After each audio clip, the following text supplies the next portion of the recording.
할렐루야. 예수 그리스도 이름으로 하나님 말씀 증거하겠습니다. 할렐루야. 반갑습니다.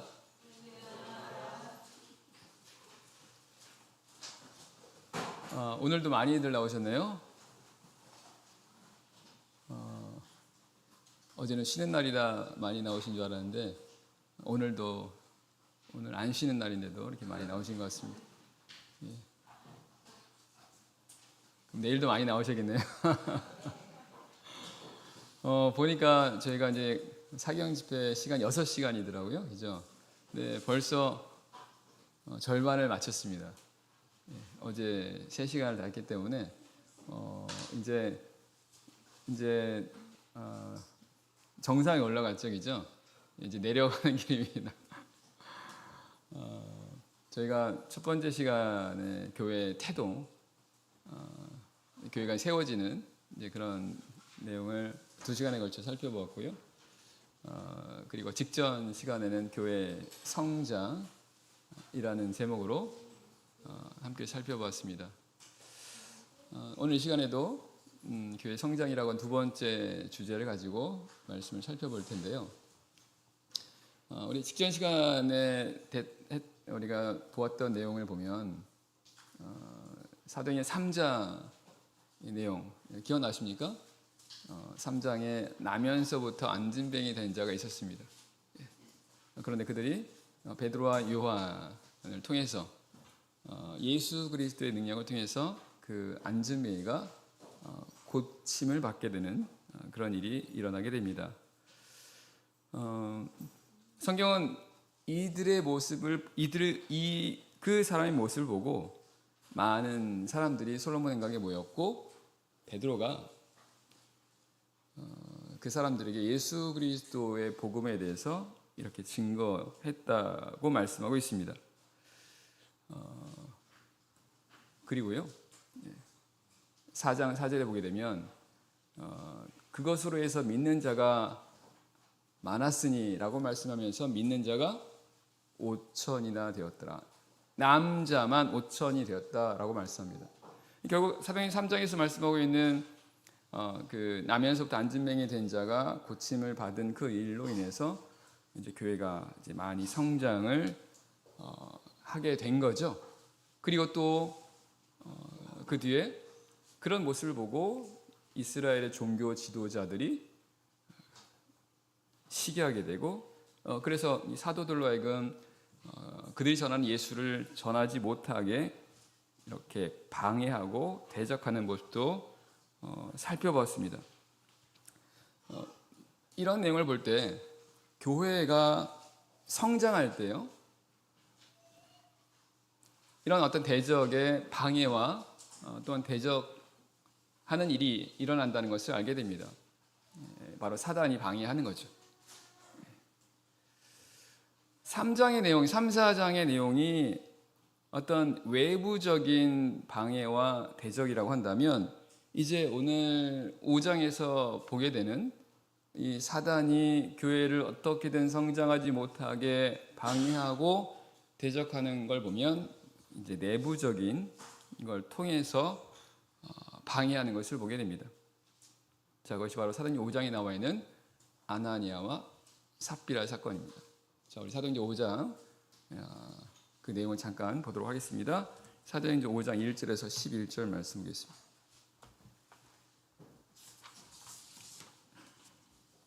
사도행전 5장 1절에서 11절. 5장 1절에서 11절.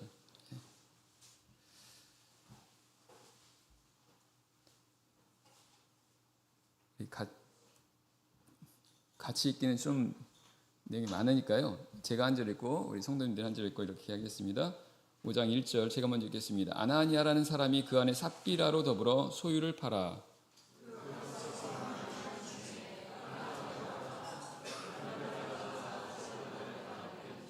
베드로가 가로되 아나니아야 어찌하여 사단이 내 마음에 가득하여 내가 성령을 속이고 땅값 얼마를 감추었느냐.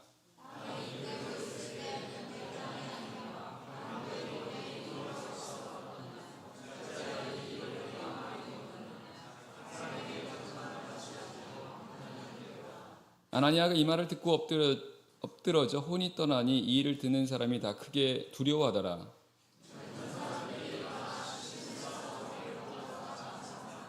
3시간쯤 지나 그 아내가 그 생긴 일을 알지 못하고 들어오니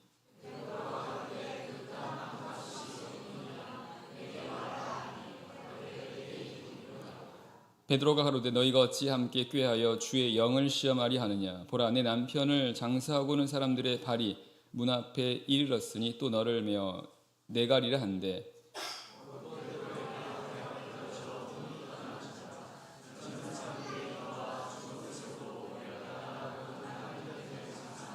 같이 읽겠습니다. 온 교회와 이 일을 듣는 사람들이 다 크게 두려워하니라. 우리가 사도행전 4장에 보면 초대교회 2장에도 나와 있거든요. 초대교회가 이제 세워지면서 그 초대교회가 어떻게 생활했는지를 성경은 기록을 합니다. 함께 공동체 생활했다는 걸 알게 됩니다. 근데 단지 모인 것뿐 아니라 그들이 자신들의 소유도 함께 나누더라는 것입니다. 물론 이것은 누가 시켜서가 그런 것이 아니라 자발적으로 그렇게 한 거죠. 그들이 성령의 감동과 또한 은혜를 받고 그들이 자발적으로 그들이 모여서 자신의 소유를 자기 것으로 주장하지 않고 함께 나누는 그야말로 한 공동체의 그런 생활을 하게 된 것을 볼 수가 있습니다. 자기의 소유를 팔아서 함께 나누는 그런 모습이 실제 이 초대교회 안에서 있었다는 것입니다. 오늘 본문에 나오는 이 아나니아 삽비라라고 하는 이 부부 역시도 마찬가지였습니다. 그런데 성경은 이들이 자신의 밭을 판 금액 일부를 감추고 그 일부 나머지만 이렇게 가지고 그리고 들었다 말씀하고 있습니다. 그리고 성경은 그 일로 인해서 부부가 그 일로 한날 즉사했다고 말씀하세요. 이 아나니아 삽비라가 이 부부가 분명히 잘못한 건 맞습니다. 왜냐하면 사도들을 속였거든요. 자신들이 내놓은 것이 전부인 것처럼. 하지만 일부는 감추고 일부만 그렇게 했다라는 것입니다.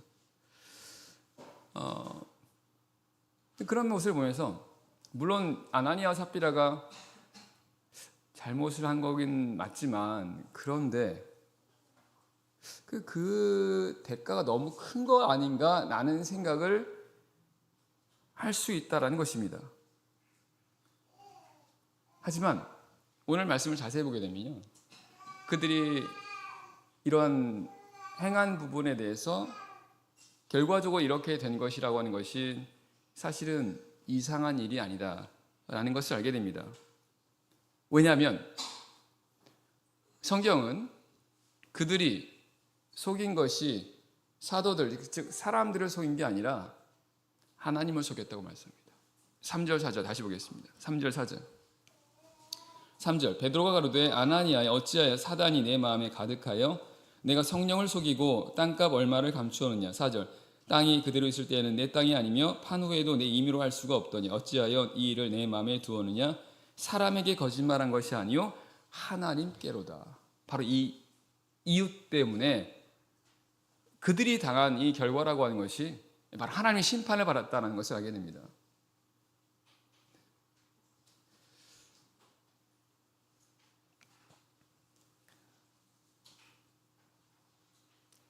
이 초대교회는 이제 세워진 지 얼마 안 된 상태입니다. 그 말은 성령의 역사가 강력하게 나타나고 있었던 그런 상황이었다는 거죠. 그래서 누가 봐도 하나님께서 그 가운데 함께 계시고 하나님께서 지금 역사하고 있다라고 하는 것을 누구도 분명하게 알 수 있는 그런 상황이었다는 것입니다. 그래서 그런 가운데서 이들이 속인 것은 베드로 사도에 말했던 것처럼 그들이 사람을 속인 게 아니라 하나님을 속였다라는 것입니다. 예수님 마태복음 12장에서 만일 누구든지 인자를 거역하면 사함을 받으려니와 만일 누구든지 성령을 거역하면 사함을 받지 못하리라 라는 말씀하셨습니다. 결국 하나님에 대해서 직접적으로 이와 같이 행하는 것은 예수님 말씀대로 하면 사함 받지 못한다라는 것입니다. 결국 본문에 나오니 아나니아 삽비라가 이렇게 했던 모습이라는 것은 오늘날 어떻게 우리가 어떻게 하다 보니까 거짓말하는 그런 차원이 아니라 하나님에 대해서 거짓말했다는 것입니다. 네. 그래서 결과적으로 이렇게 됐다는 것입니다. 네. 그럼 생각해 보세요. 하나님께 거짓말합니다. 지금 하나님께서 막 역사하셔서 많은 사람들이 두려워하는 그런 가운데 있는데, 근데 어떻게 이 아나니아 삽비라는 그런 가운데서 어떻게 감히 하나님을 속일 수 있었을까?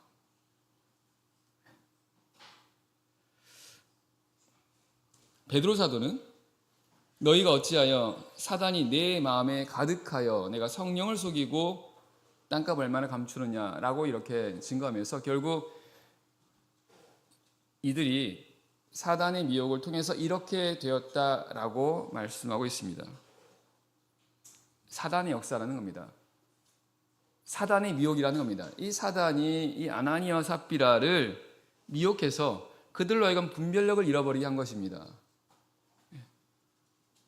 영적인 눈을 멀게 하는 거죠. 그래서 감히 살아계신 하나님을 속이려고 하는 그런 생각을 갖게 된 것이라는 것입니다. 무엇을 통해서요?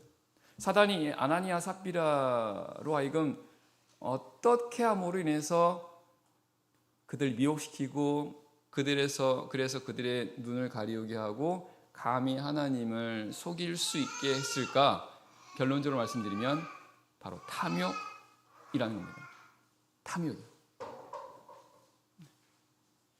탐욕이라고 하는 것은 지나친 욕심입니다.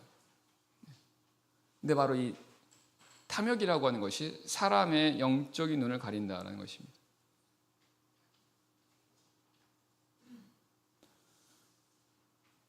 어떤 사람이 금은방을 털었어요.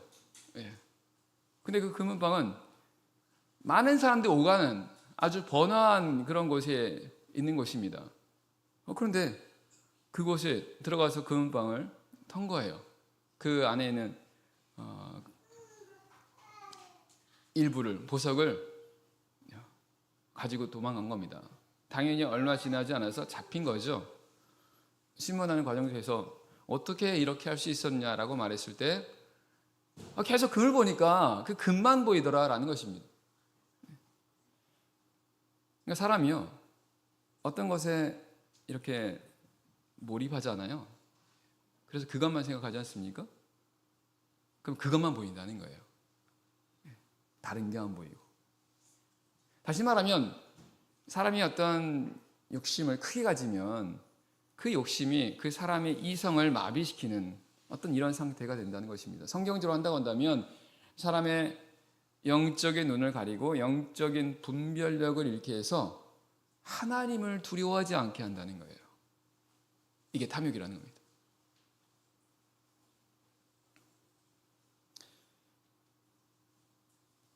그리고 이런 탐욕이라고 하는 건요, 자기 자신만 불행하게 하는 게 아니라 그 신앙 공동체 전체도 파괴시킬 수 있는 아주 강력한 거라는 겁니다. 그래서 여호수아 7장에 보게 되면, 여호수아 6장에 보면 이스라엘 백성들이 가나안 땅에 들어가서 맨 첫 번째 싸움을 싸웠던 것이 여리고성이지 않습니까? 그들이 하나님의 도움을 받아서 여리고성을 철저하게 이렇게 견고한 철옹성 같던 이 여리고성을 금방 그들이 정복하게 됩니다. 근데 7장에서 여리고성보다 훨씬 더 작은 아이성에서 이들이 대패하게 돼요. 성경은 그 이유를 가리켜 그들 가운데 아간이라는 사람이 탐욕을 품었습니다. 이 아간 한 사람의 탐욕으로 인해서 이스라엘 백성들이 대패했다고 말씀하세요. 그 탐욕이 바로 지금 이 초대교회 안에 아나니아 삽비라를 통해서 들어오고 있다는 것입니다.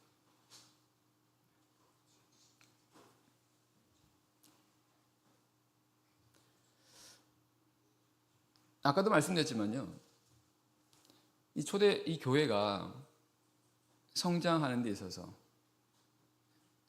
사단은 분명히 방해한다는 것입니다.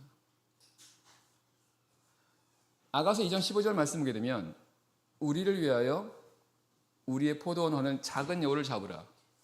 이는 우리 포도원에 꽃이 피었음이라 이런 말씀이 있습니다. 문자적으로 한다고 한다면 이 여우라고 하는 것이 포도원에 들어와서 그 포도원을 막 해집는다는 겁니다. 그럼 포도원이 이렇게 막 못 쓰게 되는 거죠. 근데 그 시기가 언제라는 겁니까? 포도원에 꽃이 피었다는 겁니다. 포도원에 꽃이 피울 때 이 작은 여우가 들어서 포도원을 망친다는 겁니다. 그럼 포도원에 꽃이 핀다는 게 뭐예요? 이제 곧 열매가 맺어진다는 뜻입니다. 그러면 그 아가서에 있는 내용은 영적으로 보면 어떤 겁니까? 포도원이라는 것은 우리 하나님의 포도원, 교회이지 않습니까? 근데 이 교회가 열매를 맺으려고 해요. 교회가 성장하려고 합니다. 근데 사단이 틈을 타려고 한다는 겁니다. 왜? 그 열매를 맺지 못하도록. 그래서 우리가 신앙생활을 잘 보시면요, 개인적으로도 그렇고 그리고 또 교회적으로도 그렇고 뭔가 어떤 신앙이 성장하고 뭔가 열매를 맺으려고 하는 그 상황 속에서 뭔가 사단이 방해하는 분명히 뭔가 그런 일들이 일어나게 되는 것을 볼 수가 있습니다. 그것이 앞서 말했던 3장 4장에서는 어떤 외부적인 어떤 이런 일로 인해서 이렇게 된 거라고 한다면 오늘 본문에서 말씀하고 있는 걸 볼 때 사단은 내부적인 걸 통해서 그렇게 방해한다는 겁니다. 대표적인 것이 바로 탐욕이라는 겁니다. 탐욕. 그건 그만큼 이 사람들이 탐욕에 약하다는 것을 사단이 알고 있다라는 의미이기도 합니다. 탐욕이요. 성경은 탐심이 우상숭배라는 그런 말씀을 하십니다. 탐심, 탐욕 같은 말이죠. 이것이 우상숭배라는 겁니다. 우리가 구약 성경을 보면 구약 이스라엘 백성들, 구약 선민들의 그런 발목을 잡는 끊임없이 그들로 하여금 문제를 갖게 하는 하나님과 멀어지게 하는 그것이 바로 우상숭배였다는 것을 알게 됩니다. 그러지 않습니까? 구약성경 보게 되면 끊임없이 하나님께서 그들로 하여금 우상을 숭배하지 말라는 말씀입니다. 끊임없이. 그 말은 뭐냐면 이스라엘 백성들이 그럼에도 불구하고 계속 우상을 숭배한다라는 것입니다. 그건 그만큼 당시 구약시대의 이스라엘 백성들이 이 우상이라고 하는 것에 굉장히 취약했다는 거예요.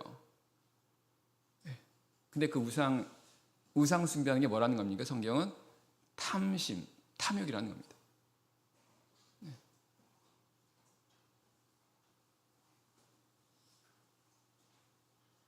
역사는 반복된다라는 그런 말이 있습니다.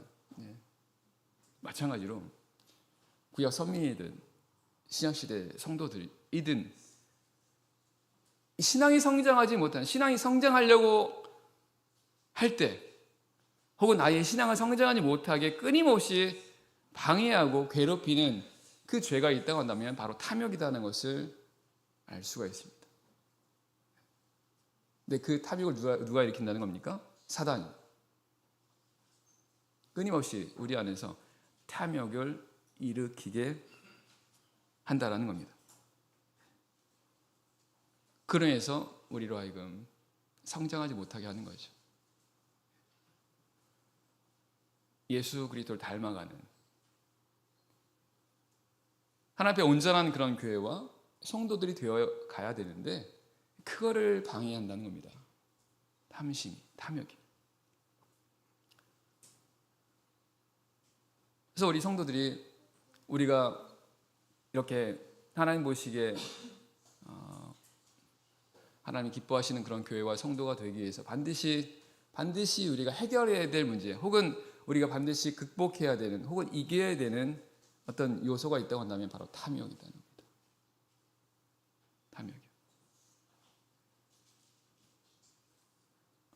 탐욕을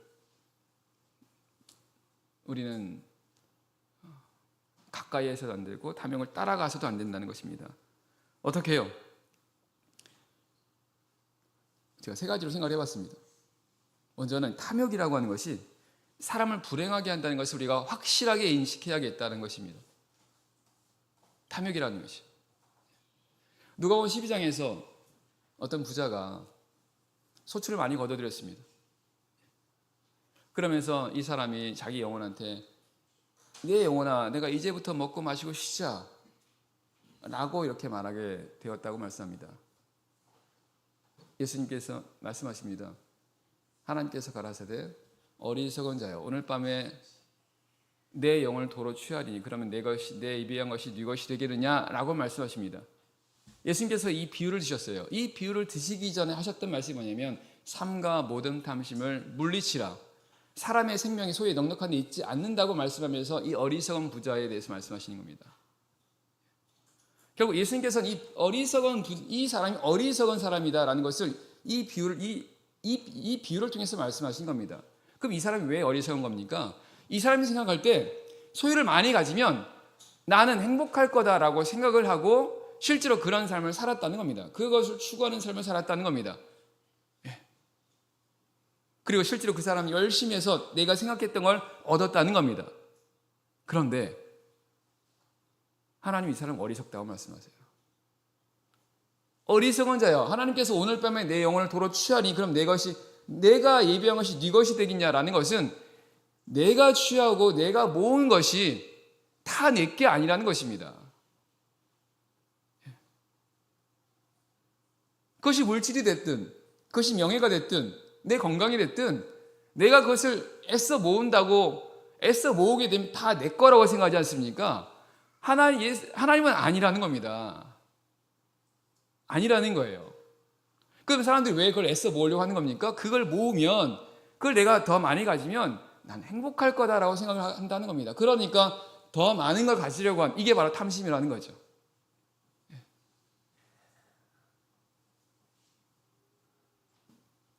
그러면서 자기를 위하여 재물을 쌓아두고 하나님께 부여치 못한 자가 이와 같으니라라고 말씀합니다. 예수님은 삼가 모든 탐심을 물리치라고 말씀합니다. 물리치라는 겁니다. 상종도 하지 말라는 거예요. 왜? 이 탐심이 우리를 불행하게 만드니까. 디모데전서 6장을 보겠습니다. 디모데전서 6장 9절. 디모데전서 6장 9절 10절입니다. 디모데전서 6장 9절 10절 말씀. 디모데전서 6장 9절. 부하려 하는 자들은 시험과 올무와 여러 가지 어리석고 해로운 정욕에 떨어지나니 곧 사람으로 침륜과 멸망에 빠지게 하는 것이라. 돈을 사랑함이 일만하게 뿌리가 되나니 이것을 사모하는 자들이 미혹을 받아 믿음에서 떠나 많은 근심으로써 자기를 찔렀도다. 부하려 하는 사람들, 그리고 돈을 사랑한 이런 사람들, 이 결과적으로 어떻게 된다고 말씀합니까? 이런 사람들은 시험에 빠지고 올무에 사로잡히게 되고 여러 가지 해로운 정욕에 떨어지게 돼서 침륜과 멸망에 빠지게 한다는 겁니다. 그러면서 믿음에서 떠나게 된다는 겁니다. 많은 근심으로 자기를 찔렀다는 것은 스스로 고통을 당한다는 겁니다. 좋은 겁니까? 이런 삶을 살고 싶습니까? 근데 이런 삶은 어떤 사람들이 이런 것들을 경험하게 된다라는 겁니까? 부하려 하는 사람들입니다. 돈을 사랑하는 사람들. 그럼 돈만 그런가요? 그렇지 않습니다. 돈을 포함한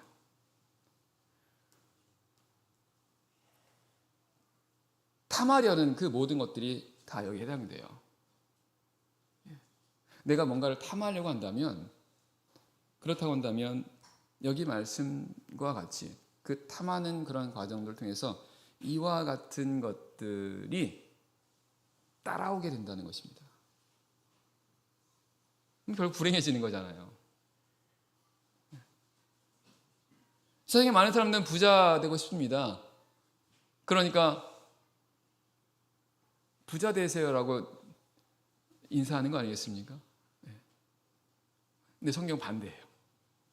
왜? 불행해지니까. 우리 성도들은 이걸 분명히 알아야 된다는 것입니다. 내가 탐심을 갖게 되는 순간 나는 불행해진다는 겁니다.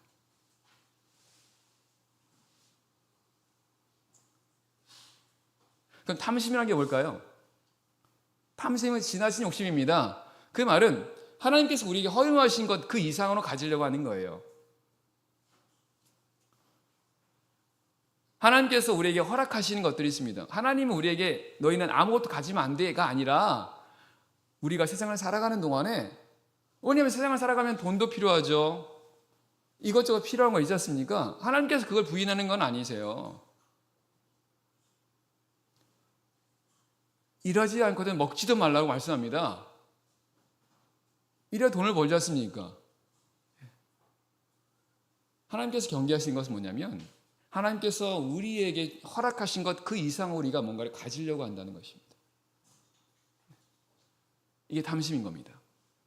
그럼 그걸 우리가 어떻게 알 수 있습니까? 이것이 탐심인지 아닌지 어떻게 알 수 있는 거예요?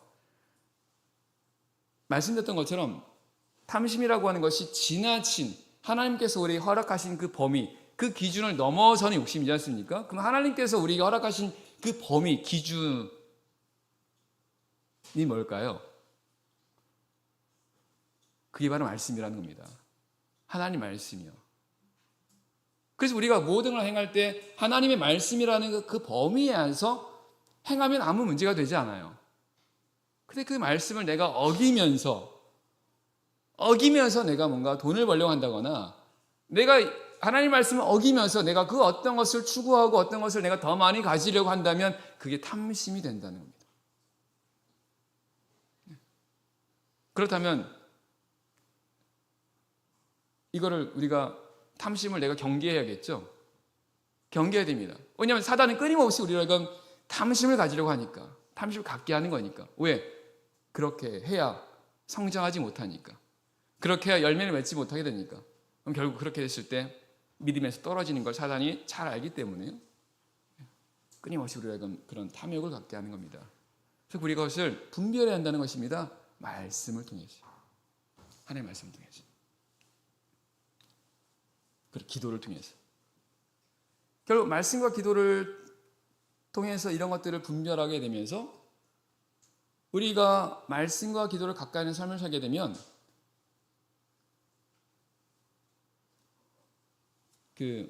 차를 운전하다 보면 내비게이션을 하다 보면 내가 이탈하게 되면 내비게이션이 경고음 삑삑 소리 내지 않습니까? 알려주는 거잖아요. 똑같습니다. 하나님께서 알게 하세요. 알게 하십니다.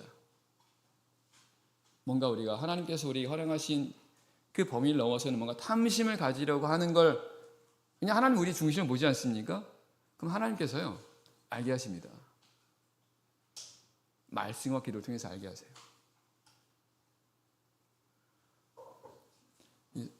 예배 시간을 통해서 자주 듣게 되는 말씀이요, 우리 성도들이 그런 말합니다. 목사님 저한테 한 설교였죠. 이런 얘기를 많이 합니다. 나 들으라고 한 설교죠. 모릅니다. 그분이 어떤 상황인지 몰라요.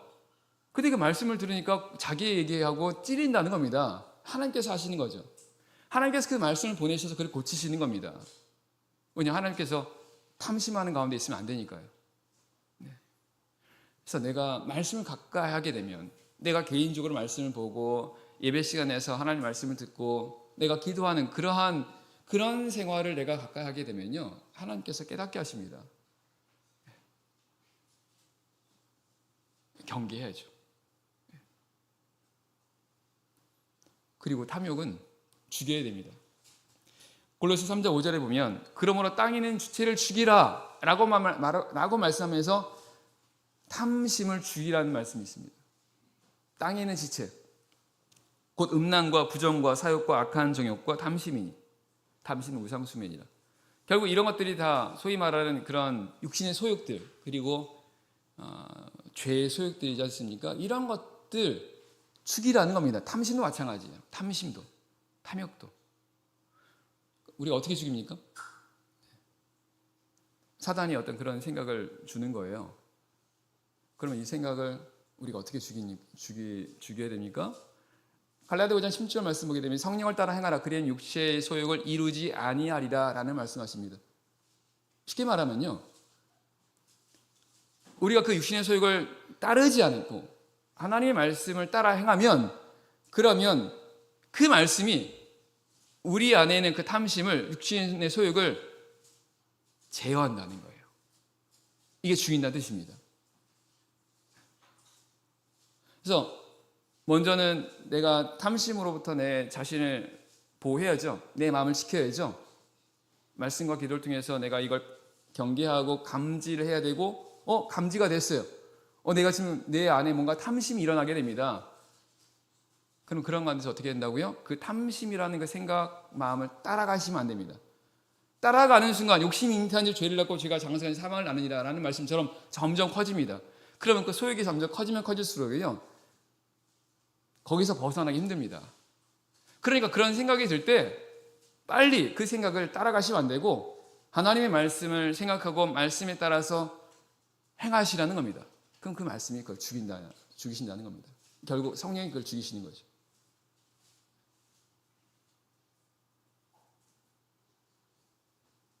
소리가 하나님 나라 갈 때까지 끊임없이 우리가 써야 되는 대상 중에 하나가 바로 탐심입니다.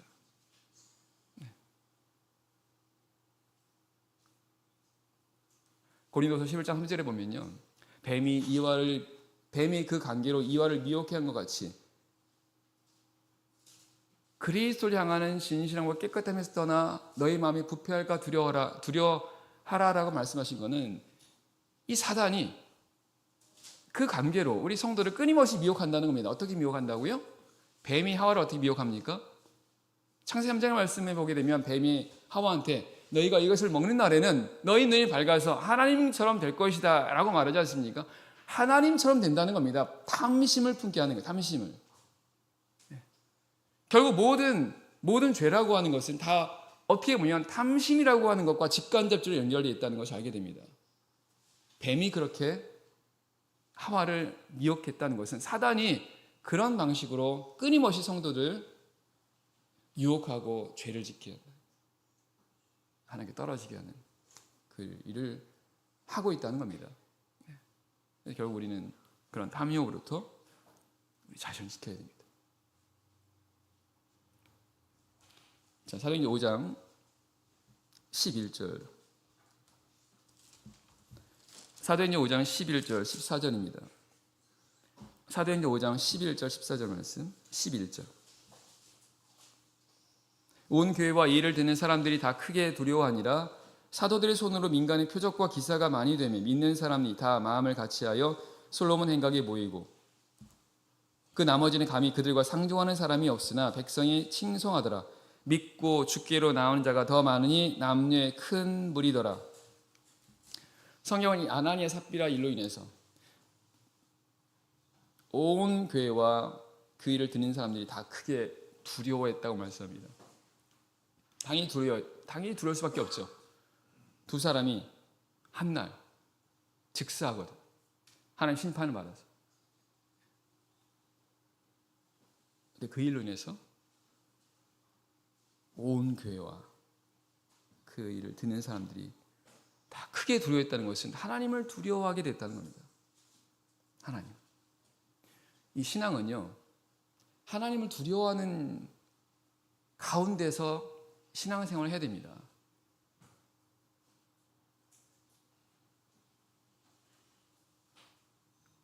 하나님을 두려워하지 않으면 하나님을 제대로 섬길 수가 없습니다. 성경은 우리가 하나님을 기쁜 마음으로 섬기라고 말씀합니다. 하나님은 두려워하는 가운데. 우리는 하나님에 대해서 하나님이 두려우신 분이다라는 기본적인 그런 의식을 가지고 내가 기쁜 마음으로 즐거운 마음으로 자원하면서 하나님을 섬겨야 됩니다. 이게 하나님을 제대로 섬기는 거예요.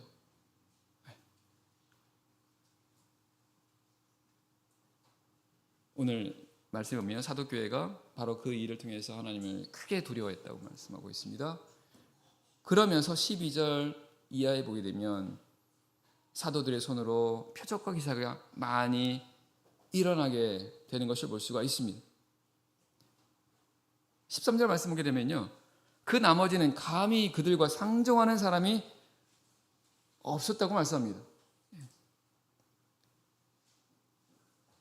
이 교회에 이런 일이 있다 보니까 그 유대인들이 이 교회 그리고 그 교회에 속해 있는 그 사람들과 감히 상종하지 못하는, 그만큼 두려워하는 그런 상황이 된 것을 알 수가 있습니다. 14절에 보면 믿고 죽기로 나온 자가 더 많으니 남녀의 큰 무리더라.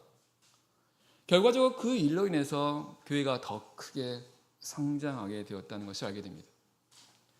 우리가 앞서도 보았던 것처럼 교회가 성장하는 과정을 보게 되면요, 그 성장하는 그런 과정 속에서 사단의 방해와 또 대적이 있습니다. 그래서 교회가 어려움을 당해요.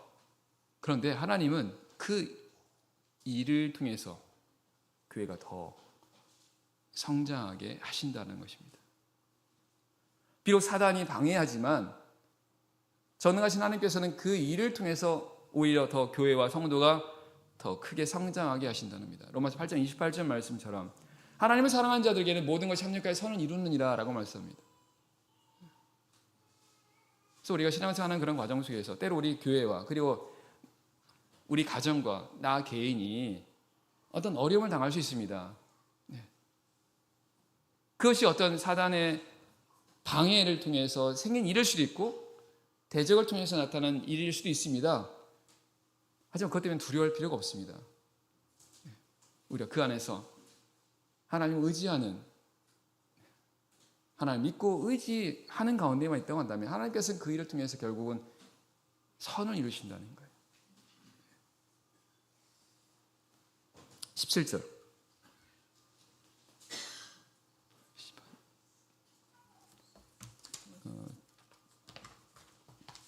이게 몇 시까지였죠? 8시 9시까지입니까? 9시. 시간 많습니다. 네. 자, 17절.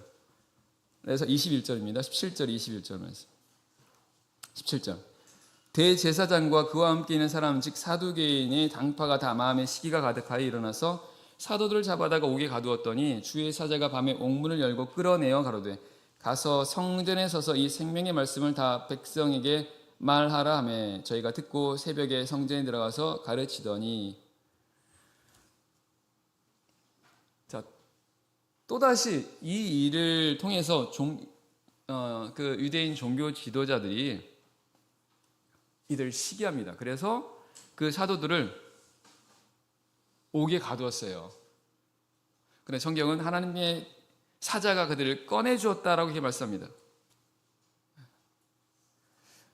자, 사실 이런 내용이 반복되는 걸 볼 수 있습니다.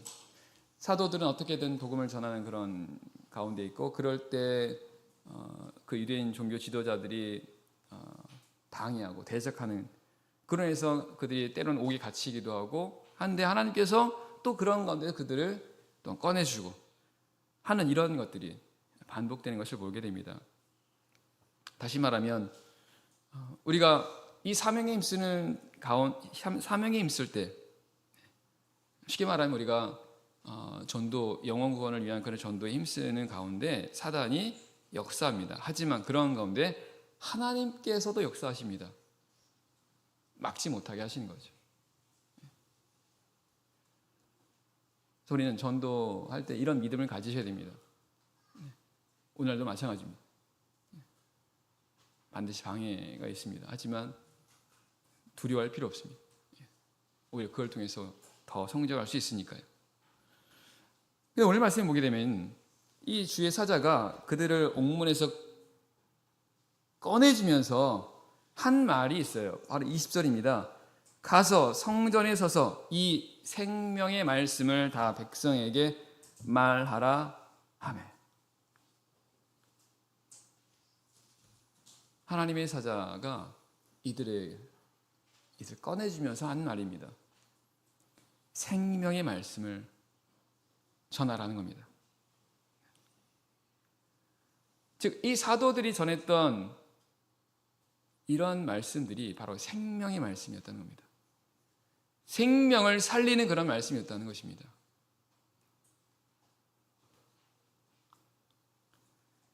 생명에 죽어가는 자들을 살릴 수 있는 그런 말씀이라는 거예요. 생명이 죽어가는 그런 사람들을 살리는 유일한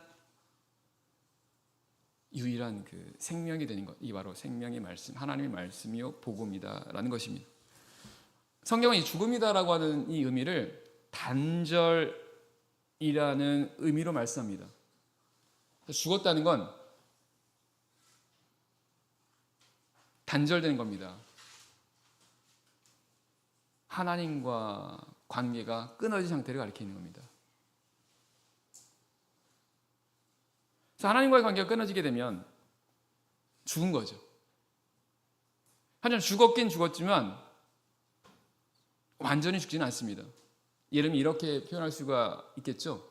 나뭇가지가 나무에서 떨어졌습니다. 그럼 이 나무는 나무에서 떨어졌으니까 죽었습니다.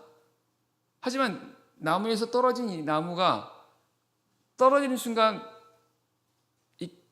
완전히 말라 비틀어지지는 않지 않습니까? 완전히 말라 비틀어지는 것은 그 한참 시간이 지나고 난 다음이잖아요. 마찬가지로 하나님과 단절된 그런 영혼들은 죽은 영혼들입니다.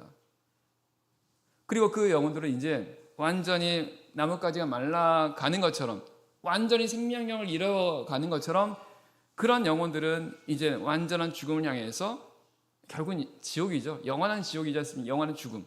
그걸 향해서 가는 사람들이다라는 거죠. 그런데 그들을 살리는 유일한 것이 바로 생명의 하나님의 말씀이다. 그 의미가 되는 것입니다. 그렇다면 오늘 우리에게 있는 이 말씀, 오늘 우리에게 있는 이 복음, 오늘 우리에게 있는 이 진리가 바로 생명의 말씀이라는 것입니다. 그렇다면 우리는 어떻게 생각하게 됩니까?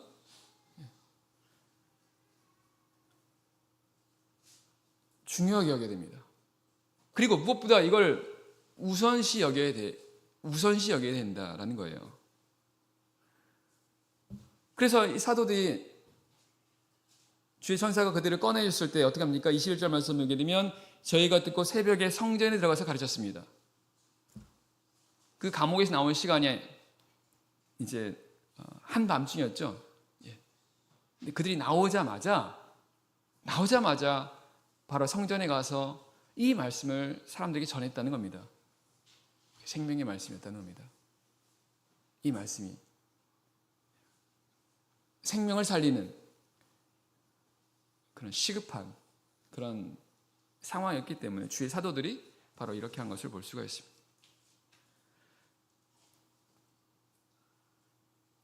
이렇게 사택에 있다가 한밤중에 있다 보면요, 주기적으로 이제 들리는 소리가 있습니다. 구급차 소리입니다. 구급차 소리. 그 구급차가 지나갈 때마다 신호 같은 거 무시하죠. 왜냐하면 생명을 살려야 되니까. 그런 것처럼 우리가 가지고 있는 이 말씀과 진리는요, 생명입니다. 생명의 말씀입니다.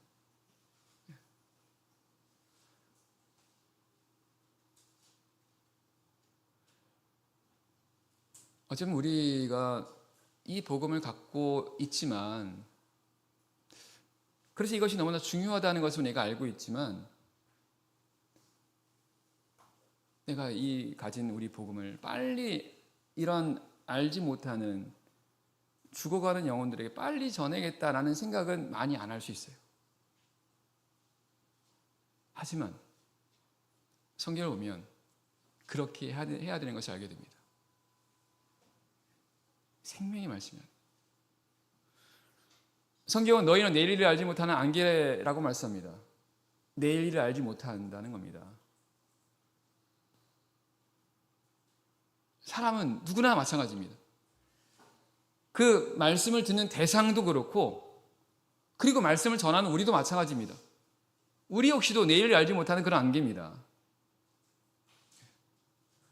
그 영혼들도 그렇고 우리도 그렇고, 내가 지금 건강하니까, 내가 아무 문제 없으니까, 그러니까 내일 똑같이 이렇게 할 거다, 이건 우리 생각입니다. 하나님께서 허락하니까 이렇게 되는 거죠. 하나님께서 허락하지 않으면 내가 이렇게 하고 싶어서 할 수 없습니다.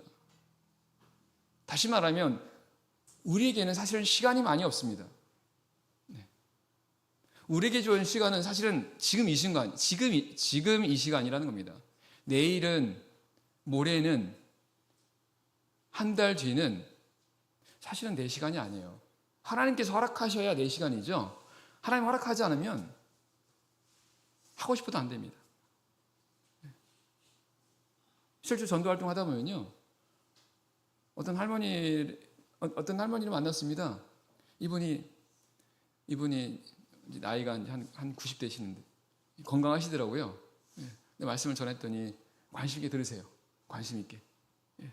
근데 자기 조카 사이가 목사고 이런 이유 때문에 관심은 있는데 또 본인도 뭔가 믿고 싶은데 이런 가정적 환경 때문에 이제 주저하는 그런 상황이었습니다. 그리고 이제 거기서 끝났어요. 그 며칠 뒤에 가서 그 자리에 이제 그 집에 갔는데 그분이 안 보이시는 겁니다. 물어봤어요. 이 할머니 어디 가셨냐? 돌아가셨다. 사실 이건 이상한 일이 아니에요. 얼마든지 일어날 수 있는 그런 상황들입니다. 우리가 알아야 되는 것은 우리가 하고 있는 것들은 다 생명과 연관이 있는 아주 중요한, 그리고 우선적으로 해야 되는 그런 것들이라는 겁니다.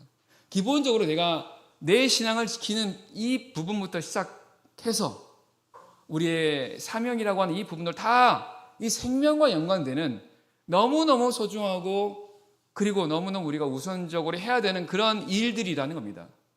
이것이 하나님을 믿고 하나님을 전하는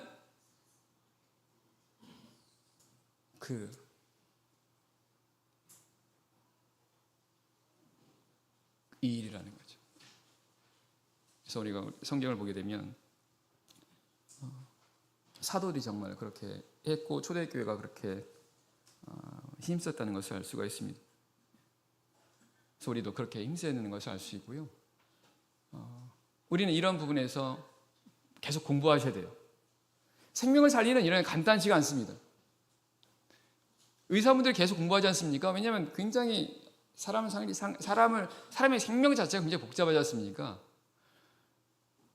실제 전도활동 하다 보면 그 사람의 어떤 영적인 상태든 그 사람의 어떤 신앙, 종교든 간에 굉장히 다양합니다. 그럼 기본적으로 우리가 내가 알고 있는 그런 복음이다라는 이 복음과 진리의 말씀 우리가 분명히 알아야 하지 않습니까? 분명히 알고 그래야 분명히 증거할 수 있으니까, 뿐만 아니라 그 외에 이런 복음들을 전할 수 있는 어떤 여러 가지 이런 것들 알아야 되는 이런 부분이지 않습니까? 이런 것들도 우리가 많이 알아야 되고 많이 배워야 되고 해야죠. 그래서 그렇다고 한다면 사실 우리는 여유가 별로 없습니다. 바빠야 돼요.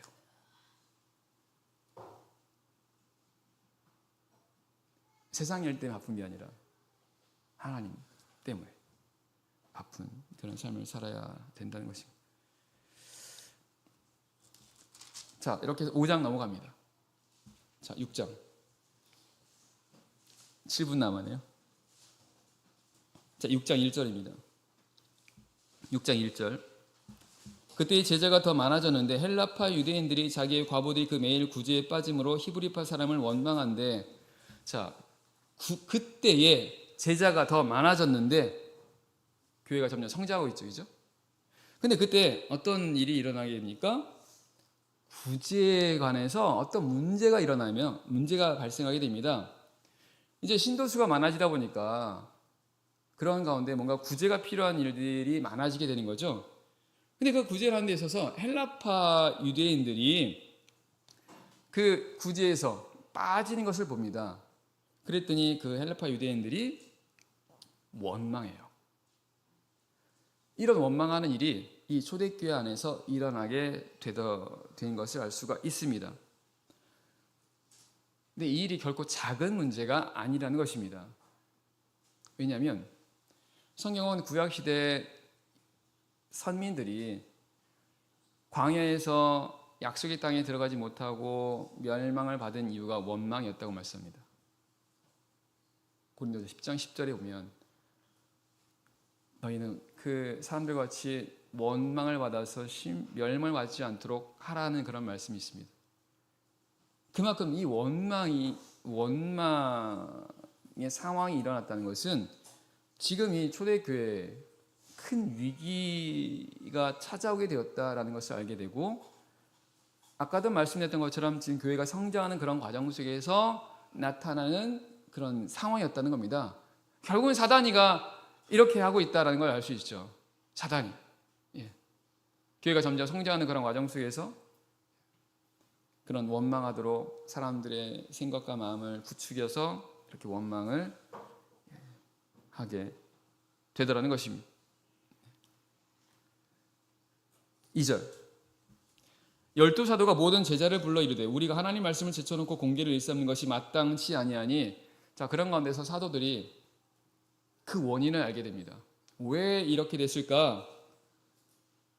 우리가 하나님 말씀을 제쳐놓고 공개를 일삼는 것이 마땅치 아니하니 라고 말하면서 하나님 말씀을 제쳐놓고 이 일을 하다 보니까 이런 일이 생겼다는 것을 사도들이 알게 됩니다. 자, 교회가 구제하는 일 중요합니다. 하지만 그것이 교회의 본질은 아니에요. 교회의 본질이 무엇일까요? 하나님께서 교회를 통해서 정말 원하시는 것이 무엇일까요? 에베소 2장 22절 말씀 보게 되면 너희도 성령 안에서 하나님이 거하실 초소가 되기 위하여 예수 안에서 함께 지어져 가느니라. 하나님은 이 교회가 하나님이 거하시는 처소, 하나님이 거하실 수 있는 그런 온전한 곳이 되기를 바라십니다. 그래서 그런 곳으로 세워지기를 바라신다는 겁니다. 마치 구약시대 방주, 성전처럼. 출애굽기 40장 말씀 보게 되면 성전이 완성됐을 때 어떻습니까? 하나님께 임재하지 않습니까? 그런 것처럼 하나님께서는 이 교회라고 하는 것이 온전하게 되어서 하나님께서 영원히 그것을 하나님의 영원한 거처로 삼으시고 영원히 함께 있기를 원하신다는 겁니다. 하나님께서 교회를 통해서 원하시는 무엇이라는 겁니다. 근데 어떻게 교회가 이렇게 온전하게 세워지게 됩니까?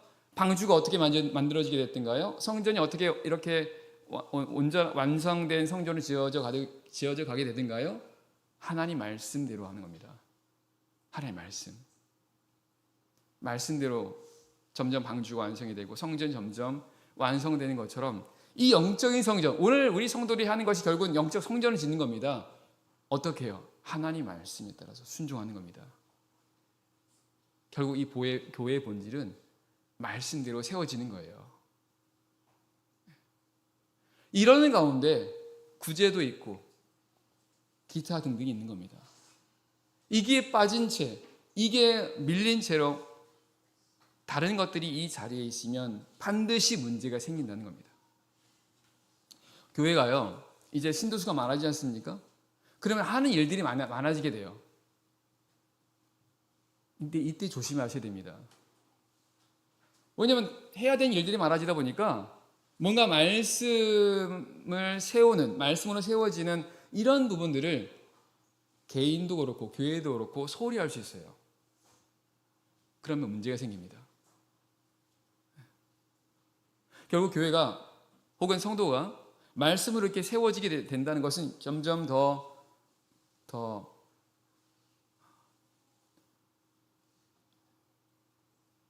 사단이 틈을 타지 못하는 방어망을 구축하는 거예요. 사실 우리가 힘들 때, 교회가 힘들 때, 혹은 가정이 힘들 때, 개인적으로 힘들 때 사실은 우린 더 이걸 힘쓰셔야 돼요. 말씀을 세우는 것. 내가 말씀으로 더 세워지고, 내가 더 말씀에 순종하고 하는 이런 부분들입니다. 하지만 많은 경우에 성도들은 평상시에는 이렇게 하나님의 말씀을 따라서 말씀을 가까이 하고 하는 그런 삶을 살다가도 내가 뭔가 힘든 일이 있고 어려운 문제가 생기게 되면 순서가 바뀌는 경우가 적지 않습니다.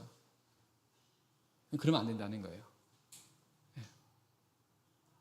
결국 이 교회의 본질은 이런 말씀을 세워나가는 것. 그래서 사도들이 결국 이 원인을 알게 됩니다. 그래서 어떻게 하게 됩니까? 3절. 형제들 너희 가운데서 성령과 지혜가 충만하여 칭찬하는 사람 7을 택하라. 우리가 이 일을 저에게 맡기고 4절. 우리는 기도하는 것과 말씀 전하는 것을 전무하리라. 우리는 기도하는 것과 말씀 전하는 것을 전무하겠다라고 합니다. 그 결과 6장 7절 말씀 보고 마치겠습니다. 6장 7절. 하나님 말씀이 점점 왕성하여 예루살렘에 있는 제자의 수가 더 심히 많아지고 허다한 제사장의 무리도 이 도에 복종하니라. 사도들이 기도하는 것과 말씀 전하는 것을 더욱 힘쓰게 됐을 때 하나님의 말씀이 점점 왕성하게 됐다는 것은 하나님의 말씀이 점점 힘을 얻었다는 겁니다. 우리 이 말씀 보게 되면요, 하나님 말씀은 완전합니다. 하나님 말씀 변함이 없습니다. 근데 그 하나님 말씀이 어느 상황에 있느냐에 따라서 그 말씀이 강력하게 역사하는 경우도 있고 그렇지 못하는 경우도 있다는 것을 알게 됩니다. 기도하는 것과 말씀 전하는 것을 전무하는 힘쓰는 그런 가운데서 하나님 말씀은 여기 기록된 것처럼 점점 왕성하게 돼서, 그래서 그 하나님 말씀은 살았고 운동력이 있어서 저희 날서 어떤 검보다도 예리하는 말씀처럼 하나님 말씀은 칼이지 않습니까?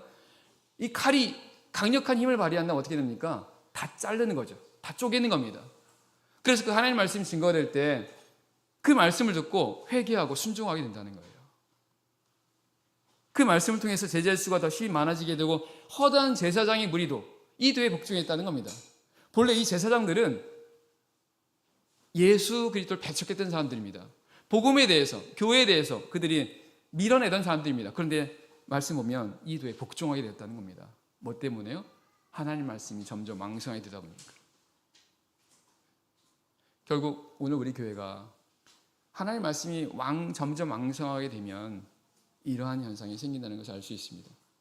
내 자신이 먼저 바뀌는 거죠. 그리고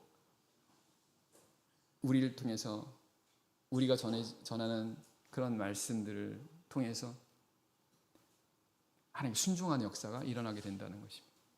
바랍기는 우리 수원교회도 이런 하나님의 말씀이 점점 왕성할 수 있는 그런 하나님 함께 하시는 그런 교회가 되기를 예수님 이름으로 축원합니다. 묵도하겠습니다. 아멘.